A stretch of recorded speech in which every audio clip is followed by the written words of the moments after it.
You bring these kids to this camp and you get to do all sorts of things, like teach them how to climb a rock wall or take them swimming and do crafts with them. And they have story time where you that's kind of the time where you get to really talk to them about Jesus and kind of share that part with them. But what I love most about the camp was it wasn't a camp bringing them to teach them just about Jesus. It was a camp where you brought them and you loved them, and that's how they saw Jesus, I think.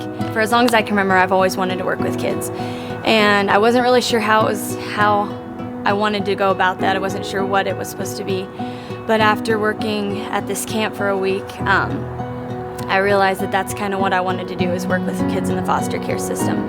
I don't know exactly how I would go about doing that just yet, but I do know that I want to work with kids that have been abused, whether it's, whatever the situation is. I think that's a really special ministry, and not a whole lot of people get involved with that from what I've seen. When I went into the camp, my initial thought was we were going to give the kids the best week of their lives. Like, they're going to look, sorry.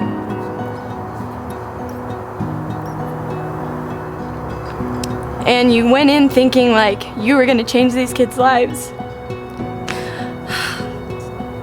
But really, like, you see these kids that have had the unimaginable done to them.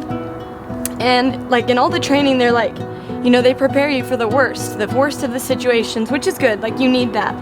But then you get there and you see these kids, like, they're just kids.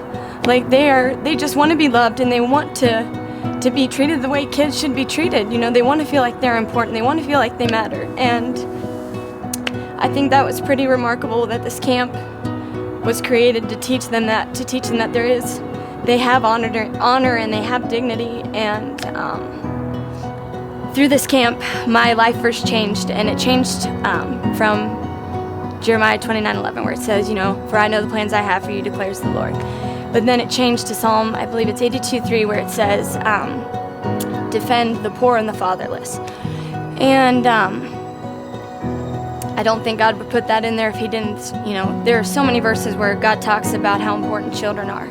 And I think as believers, that should be something that we step up to the plate and do, is we should be there for those kids that don't have parents or have had, awful things done to them. As Christians, that should be something that we should be running to help these kids.